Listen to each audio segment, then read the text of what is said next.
Ah, wala na. Pangit na na. Papaan eh. Papaan eh. Kani. Kani o kani. Papaan. Kani. Yun sapay. Dili ra. Duha ra. Kani isa o duha. Kani. Tarong nga nagsulat. Ayan guys. Ito yung sulat kamay ni Angie. Ah, alam niyo na no. Very good. Ang galing-galing niya kasi 3 ano talaga siya na 3 years old. Alam niya na ng ano. Pero may iba nga 2 years old. Alam na magsulat eh. Ayan, ABC. Tapos kahapon. Ayan yung assignment niya kahapon. And then ito. Tapos kahapon. Ito yung sinulat nila sa school. Ayan. And then, ayan. Very good. Very good si RJ. Tanaw daw, Dri. Ay. Marunong channel. Marunong muntak. Mayang buntag. Mayang gabi eh. Ayong Gabi eh. Good day, guys.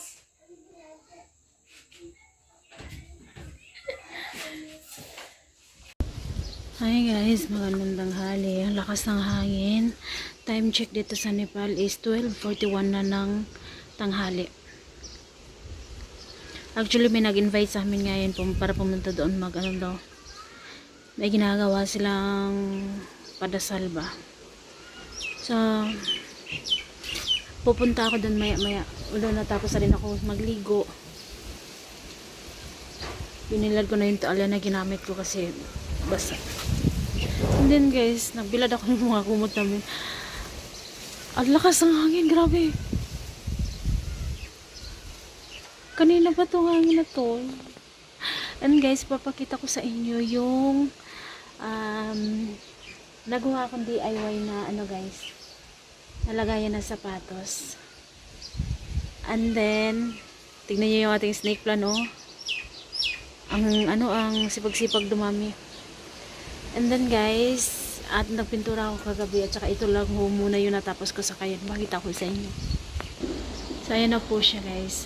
Dito natapos ka na yan. And then ayan. Ayan. Ang ganda. Nagbagay, nagmatch siya guys sa white. Ang ganda diba? Yan yung nagawa ko na kung hindi lang ako kinapos nung pako or langsang ba, natapos ko siya ng isang araw. Ay hindi rin kasi nakulang ako sa pako, tapos na pa ako sa tawag dito sa doon ako natagalan yung sa pagtabas-tabas ng pa guys, ng mga ng bakal yung plywood. Doon ako natagalan sa mga pagtapos ng plywood. Tapos makapal pa yung plywood. Ang ganda. Mas maganda to siya kaysa sa una kong nagawa ng maliit na lagayan ng sapatos. At saka syempre yung isa na lalagyan ko na, yun na lang yung gagawin ko, lalagyan ng mga damit ng mga bata. Ando na sa kwarto guys, napinturahan ko na rin yun. Plaster na lang talaga yung kulang nun. Ang ganda talaga, oh. Nagmatch siya. Tuwang-tuwa ako kagabi habang nagkulay ako. Actually, gabi ako nagkukulay guys na kasi kapag kagabi ako magkulay, pagka umaga, tuyo na siya. Kasi kapag umaga ako magkukulay gaya ng mga ganito ngayon, matutuyo man siya pero may mga junakis akong sumukan. Although, paggabi rin naman, dito rin naman sila. Mas kasi paggabi guys, hindi siya mainit masyado. At tahimik ba? Walang hangin, yung ganun ba? Ay, natapos ko siya. Ang ganda-ganda na talaga. Bakit ako sa inyo, guys, diba? Kahit dyan muna yung natapos ko, pero ang ganda na. Yun dito naman, hindi pa. May mga lalabahin na naman ulit tayo. Ayan. So, mamayang gabi is dito na ako na side magkukulay-kulay. Sana matapos ko siya mamayang gabi, day. Yan. Ang ganda talaga. Thank you po talaga ulit kay Manangan Uncle J sa pintura. Ayan.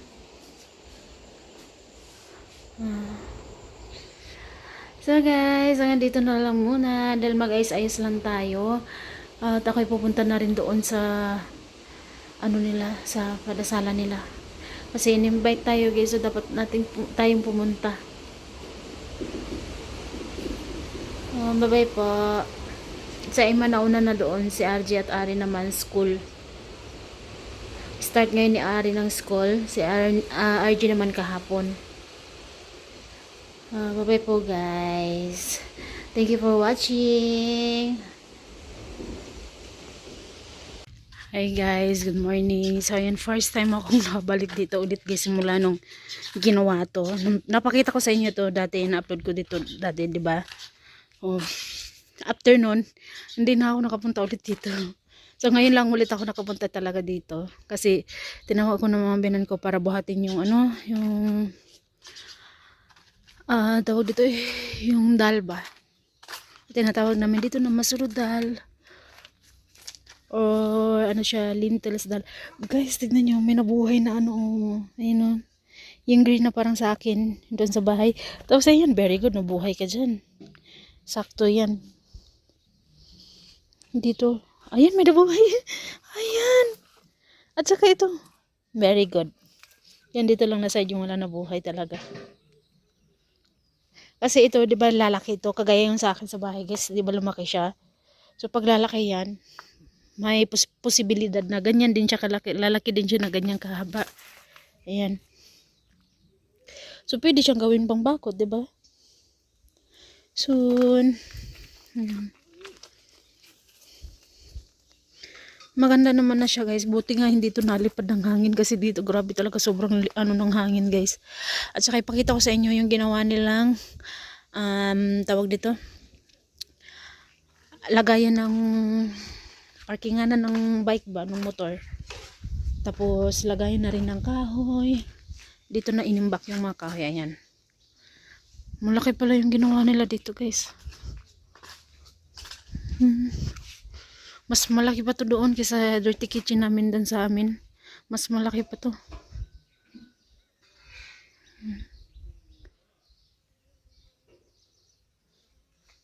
Hindi ba siya naalog? Ay, buong. Naalog siya, guys. Ayan o, naalog siya. Pero, buti na lang tayo sinimento nila to sa baba dahil pag hindi nila pa rin talaga to ng hangin. Pag mahangin din kasi, guys, is ano yan. Nakita nyo yan, di ba nilagpasan nila ng hera dyan? Umaano yan siya, bumabaliktad-baliktad, tapos balik, baliktad-balik, ganun ba? Dahil sa hangin.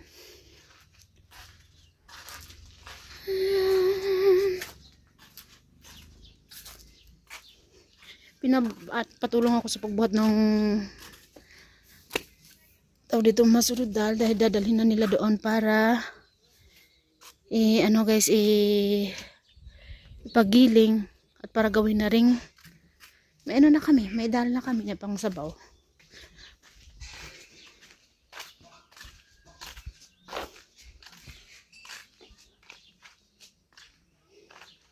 Ang dami pa talagang bato, guys, yung bricks.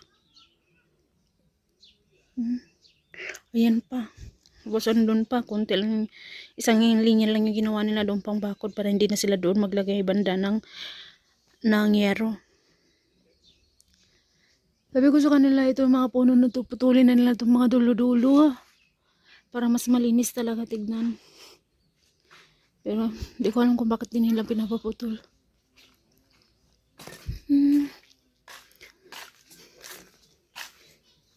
Balik na tayo sa bahay kasi gagawa ako ng baong ng mga bata. Si RJ pumasok na siya, guys, no? Si Arin naman is hindi pa. Kahapon, sumama kasi siya nung isang araw sa binan kong babae. And then, hindi siya nakapasok nung kahapon. Kasi nung isang araw sinama siya ng binan kong babae, pumunta doon sa village. Tapos kahapon lang sila nauwi ng tanghali. And then, si RJ lang yung nakapasok sa school kahapon. Very good sa RJ, ABCD yung sinulat niya. And then, ngayon, Inano na si Ari na papasukin daw siya ulit dito. Kasi matagal pa yung pasok doon sa kabila. Ayun guys, oh.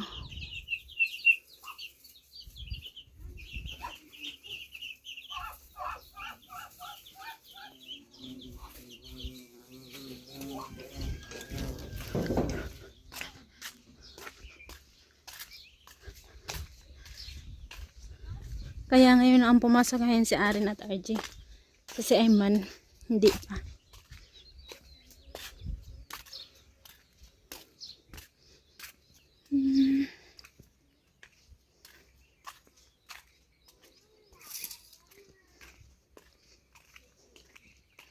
So guys, hanggang dito na lang muna. Bukas po ulit. Ipapakita ko sa inyo yung ano namin kahapon. Napunta kami sa palengke. Saka doon sa farm sa Sitawan ba. Ang ganda talaga kahapon.